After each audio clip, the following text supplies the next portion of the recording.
Mi nombre es Joaquín Morales Solá.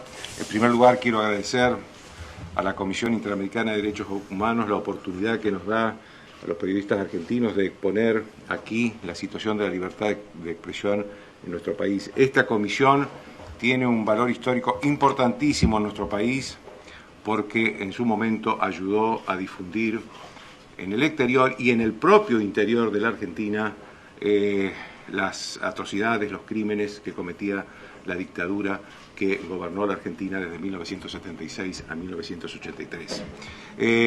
Estamos acá para decir que la libertad de expresión en la Argentina está siendo cercenada y quiero dar los argumentos que sostienen esta afirmación. Cualquier extranjero que visita la Argentina puede concluir que la libertad de expresión no tiene problemas en la Argentina.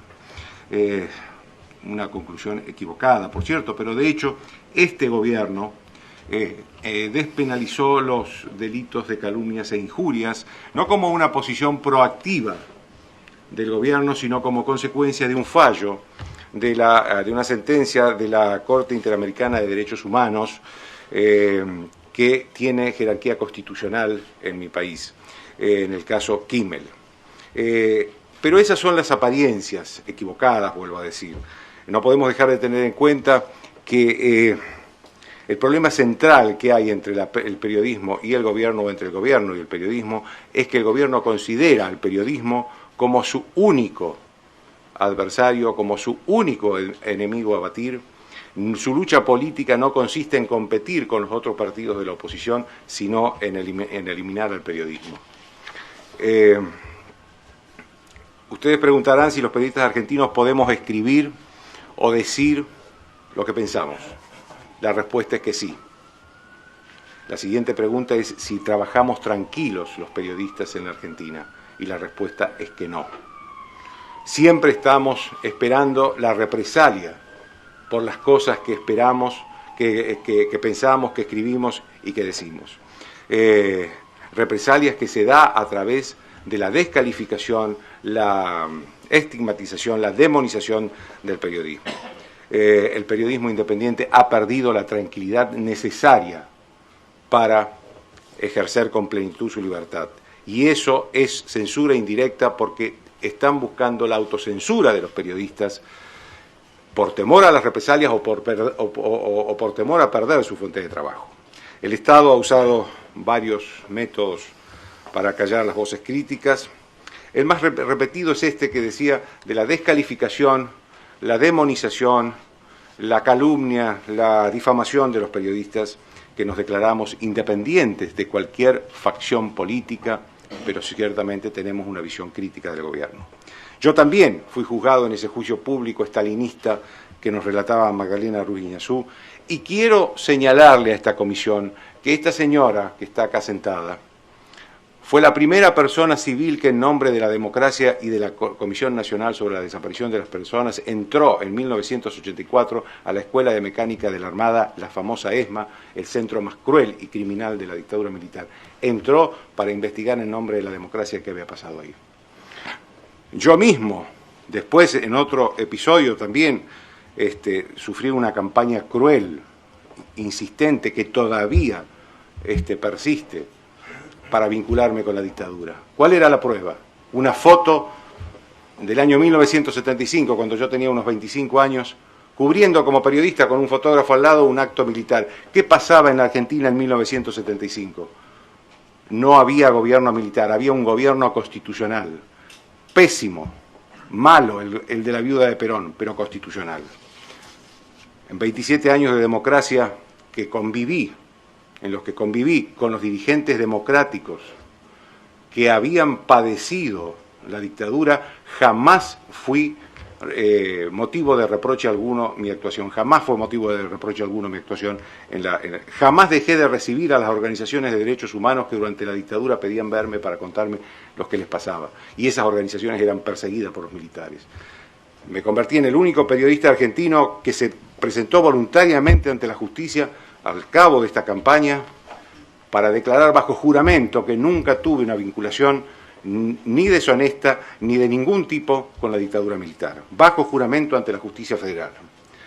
Recientemente el periodista Jorge Lanata sufrió también otra campaña pública, intensa, con carteles en la calle, con los medios que controla el gobierno, porque denunció hechos de corrupción que vincularían a la propia familia Kirchner.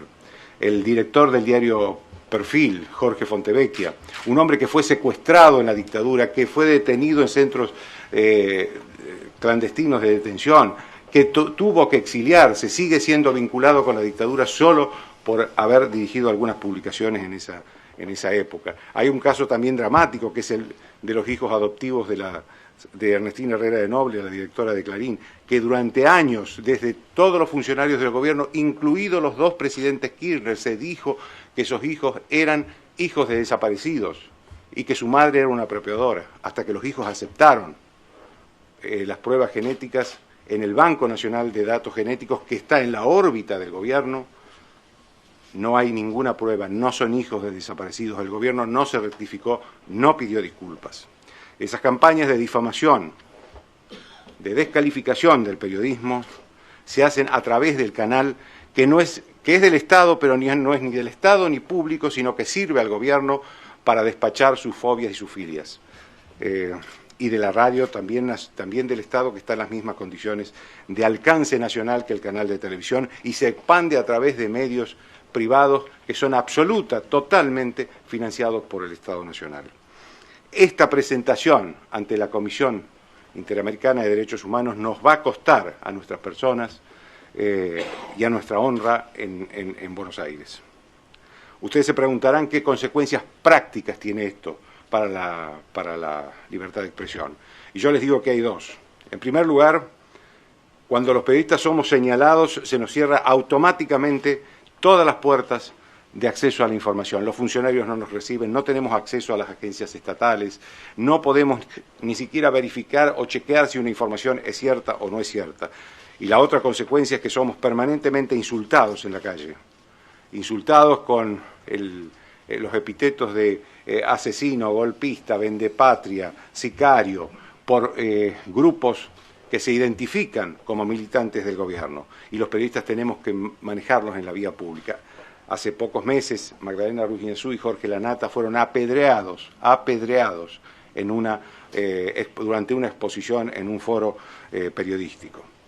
Las palabras violentas preceden a los hechos violentos y no sabemos cuán lejos ni cuán cerca estamos de la frontera que divide las palabras de los hechos.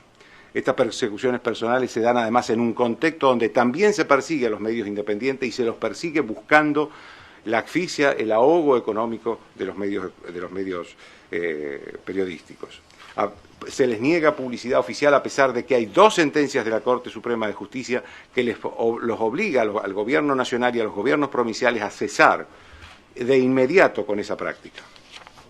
En febrero de este año se le sumó una presión durísima, fuerte, del gobierno en la persona del secretario de Comercio, Guillermo Moreno, para que las empresas privadas de supermercado y de electrodomésticos cesaran inmediatamente de publicar publicidad privada en los medios, en los diarios La Nación, Clarín y Perfil. La conclusión es que hoy, la conclusión reciente de una comisión de diputados nacionales que sigue esto, es que de febrero a septiembre cayó un 67% la publicidad privada en esos medios. El caso no solo afecta a los diarios, afecta a las empresas presionadas en su derecho a informar y a ofertar sus productos, y afecta también el derecho de los consumidores a conocer los precios y la calidad de los productos que quieren comprar. La empresa Papel Prensa es la única fábrica de papel para diarios que tiene la Argentina. Su paquete accionario tiene una mayoría en manos de los diarios La Nación y Clarín y una parte importante del paquete accionario en manos del Estado. Está siendo asediada por dos ángulos. Primero, hay una denuncia por supuestos delitos de lesa humanidad que ha hecho el gobierno contra sus actuales propietarios. Ya ese caso pasó por la operación de compraventa en 1976 de esa empresa. Ese caso ya pasó por dos jueces y ninguno encontró ninguna prueba hasta ahora. El otro ángulo es el de las permanentes amenazas de que esa empresa va a ser intervenida o expropiada, y esto está en boca de funcionarios y de legisladores nacionales. Si el gobierno se hiciera con el control de papel prensa, tomaría el monopolio de la provisión de papel para diarios en la Argentina, porque controlaría la producción nacional y la importación, que hoy es libre y no paga ningún arancel y compite perfectamente con la producción nacional.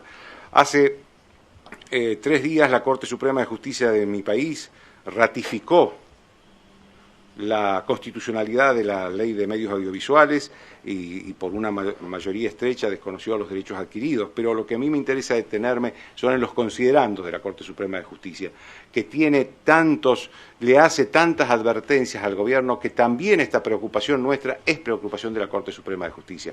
Ratifica la doctrina sobre la publicidad oficial, pide que se respete el derecho de los periodistas al acceso a la información pública y reclama que en la aplicación de la ley de medios audiovisuales el gobierno actúe de forma equitativa, imparcial, transparente e independiente, y el gobierno comenzó por desconocer, desoír esas exhortaciones de la Corte Suprema.